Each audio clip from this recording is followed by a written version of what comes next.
Фантомное напряжение есть буквально в каждой розетке, в каждом патроне, в каждой лампочке в вашем доме. Я об этом уже не раз рассказывал, но сегодня я докажу природу этого напряжения. И не просто докажу, покажу на приборах, откуда оно образуется. Сейчас я сделал такую специальную лампочку. Точнее, это остатки светодиодной лампы, в которой впаяны провода к цоколю, к этому контакту и к резьбе.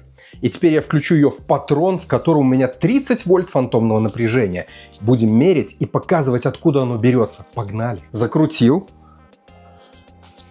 А теперь показываю, вот они, 30 вольт фантомного напряжения. Да, этот прибор умеет бороться с фантомами. Если мы включаем режим Low Z, низкого входного сопротивления при измерении напряжения, он покажет 0.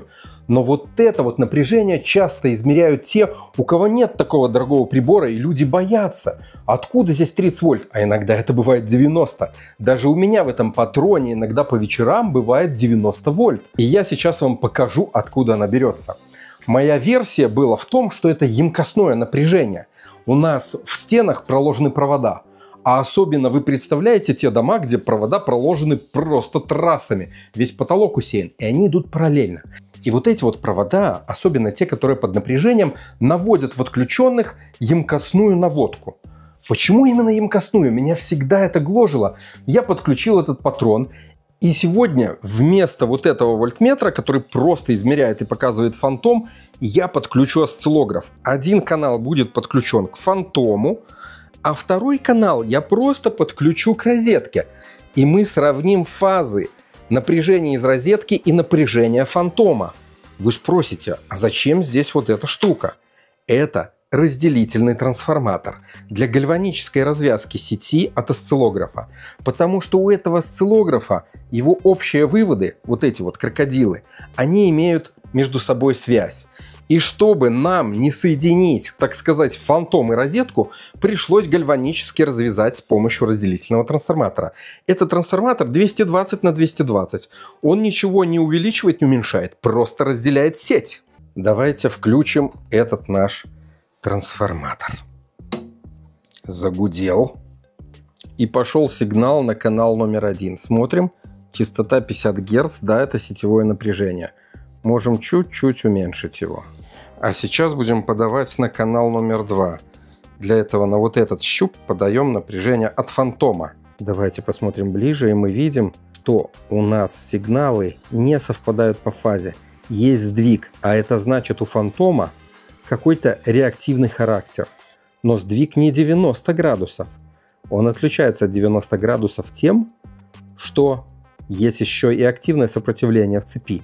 Фантом очень маленький. А сейчас самое главное доказательство. Если я пойду и включу на эту лампочку напряжение, резко и синяя, и желтая линии должны совпасть по фазе. Потому что это будет напряжение сети и там, и там. И так я докажу, что фантом имеет реактивный характер, то есть емкостной. И вот исследуя это явление фантомного напряжения, я как раз наткнулся в интернете на письмо ассоциации NEMA. Это американская ассоциация производителей электрооборудования. И в ней четко черным по бумажному написано природа, характер и причины этого напряжения. И полностью оно подтверждает мои догадки. Посмотрите на дату письма.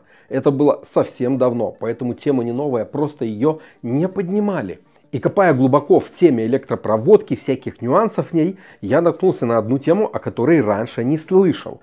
Я уверен, что многие из моих зрителей тоже. Сейчас у нас в домах, в том числе у меня в стенах с этим фантомом, лежит обычная медная проводка. Но во многих старых домах, в том числе и в доме моей мамы, лежит обычный советский алюминий. Сейчас, оказывается, я об этом не знал, появились какие-то новые алюминиевые провода. Они выглядят один в один как старые, но только имеют одну дополнительную букву в названии. Вместо АВВБ – АСВВБ, АВБШВ – АСВВБШВ. То есть добавляется буква С, что означает алюминиевый сплав. Но моя цель энерголикбеза – их найти и подвергнуть жестким лабораторным испытаниям. Нагревать нагрузкой, соединять разными методами, окислять, закапывать в землю. То есть издеваться над ними как только можно, чтобы проверить, насколько хорош этот алюминиевый сплав. Говорят, что он еще не медь, но уже не алюминий. Но я на слово не верю. Я хочу добыть и проверить. У нас в Беларуси такие провода не распространены. А в России, я знаю, они появляются, и у меня большая просьба. Те, кто живут в домах, новостройках, у кого в доме проложены вот эти провода из алюминиевого сплава, очень большая просьба, напишите мне в комментариях, как они себя ведут. Столкнулись ли вы с проблемами, с нагревами розеток, с заменой розеток, с какими-то проблемами в эксплуатации. Пишите в комментарии все, что знаете, все, что видели по этим проводам. Мне это очень важно. Я также начал изучать мировую практику применения алюминиевого сплава и выяснил, что, оказывается, в Китае и в Индии уже для больших масштабов тоже переходят на алюминий. Несмотря на то, что Америка обожглась в 70-х на алюминии, на обычном, и отказалась от него, и сейчас полностью на меди, Китай и Индия, самые большие страны в мире по населению, все-таки рассматривают алюминий в качестве альтернативы. И я, как автор «Энерголикбез», не могу пропустить такие движения в электротехнической продукции.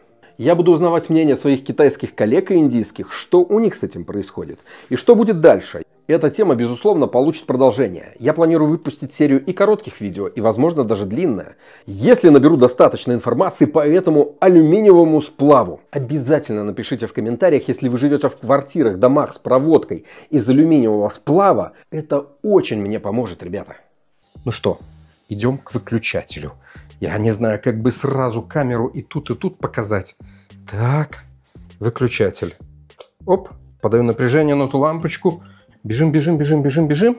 Сейчас мы видим, что совпадение по фазе полное. Это напряжение сети и это напряжение сети. Просто сейчас выбраны разные масштабы, чтобы обе кривые не совпадали друг с другом. Поэтому я просто уменьшил синюю, чтобы вы видели обе. Самое важное – это именно сравнение. Когда я отключил питающую сеть, это был чистый фантом и был сдвиг по фазе. А потом я включил питающую сеть, и сдвиг по фазе между сетью и лампочкой, он пропал. Пропал, понимаете?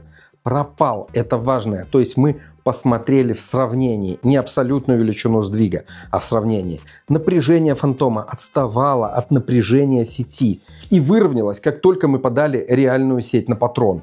А это значит, что есть между ними реактивный элемент, между фантомом и сетью. И этот реактивный элемент – емкость сети.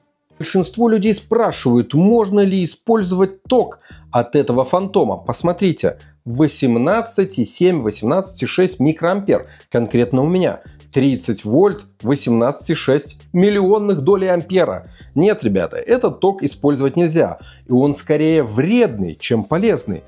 Помните, часто пишут в комментариях мне, почему светятся тусклым светом светодиодные лампы.